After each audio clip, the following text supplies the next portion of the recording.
and even the ocean for that matter. And so when it came to waves and ultimately like really what the ocean was about, it caught my attention, and I think it made learning these two chapters that much better. So with that being said, some of the big things that I found and learned greatly about were the specific oceans, really all varying. No matter really what ocean you're looking at, um, it's a different matter for the fact of how the water is either sinking or rising or filling those areas. And for example, like the Atlantic has the NADW, which sinks and moves southward, and then you have the Pacific Ocean where it's connecting with the Antarctic Ocean's water on the outward, and in one way or another they do vary, but at the same time they're working together, it seems like. And I found that something that I really like to learn about. Another thing that I never knew about were the Ekman spiral waves. So these were a spiral in which each deep layer moves slowly and with a greater angle at deflection on the surface flow. And ultimately, the spiral creates the layer in which is known as the Ekman layer. Um, I never really thought about this as in the ocean. I've always thought about the movement and like how it circulates in and out of layers, but never really thought of that, which leads me into the ocean gyres, um, which are wind-driven current systems which primarily move the parts of ocean east to west. And there's five major ocean gyres, and there's a perfect image of it that showed where they are, the magnitude of each, and it ultimately just I never really realized what the wind did. So learning about this definitely caught my interest as well.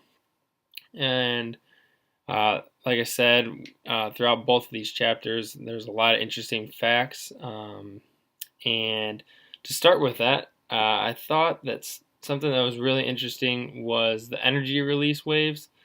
And when I always thought about this when like waves are crashing up against rocks at the lake, like how is this happening? And I didn't really think anything of it, but learning about that was very interesting. And it's just more of it's not expending energy, but more so just releasing into the rocks and the current ending. So that's kind of what I took away from it and found very interesting from that aspect. And then with the deep water waves, comparing to the shallow waves, so the deep water waves, the water particles follow the motion of orbit and Earth through a rise and fall action. I always knew that the tides were maintained with the Earth, but didn't really know the variation between shallow and deep other than just the depth. So that was definitely something that I found interesting, and that came into the interest that I found with the difference in the salinity, the depth, the density, and how those temperatures all vary throughout not just the oceans, but just in different waterways. And then finally, I found two more things that were very interesting and caught my attention. And the first one was the group speed, which is the speed of each wave, and then there is a formula to calculate that, and it's pretty much went along the lines of if it was like half of the waves at the greater magnitude and level. So the group speed ultimately, the equation was half the wave speed equals speed of energy transport.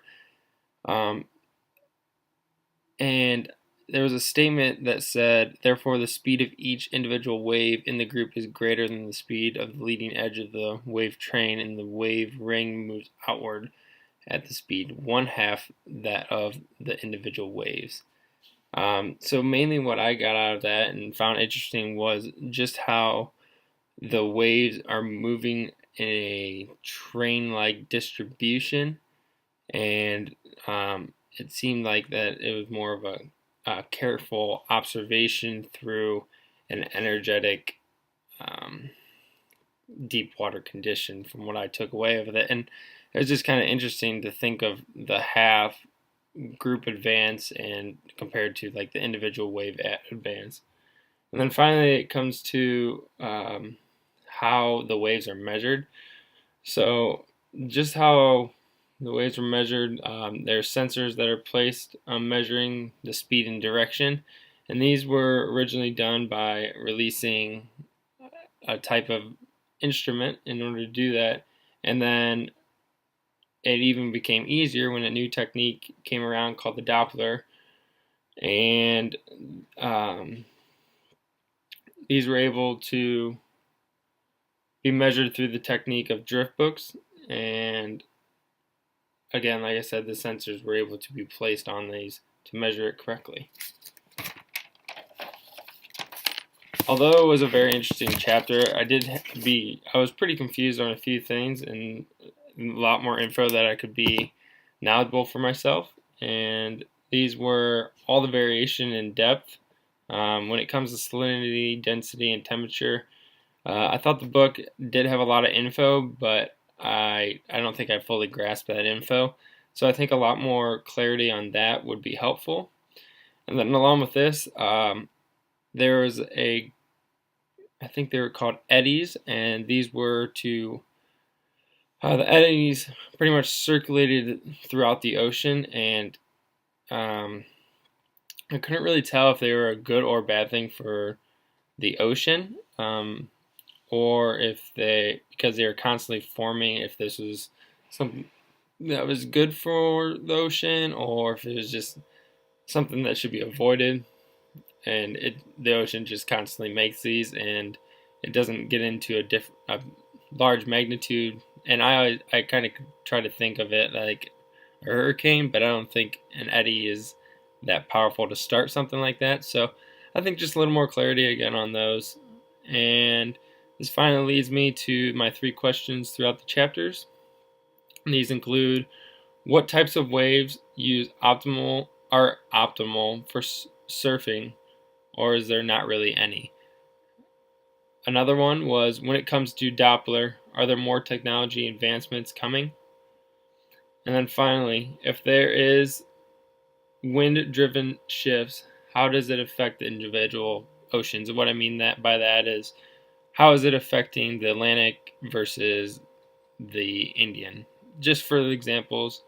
And other than that, the chapters were definitely very, very interesting to me. I got a lot more knowledgeable on really what the waves are like, and I look forward to the summer, going out and jet skiing and learning more about the ocean.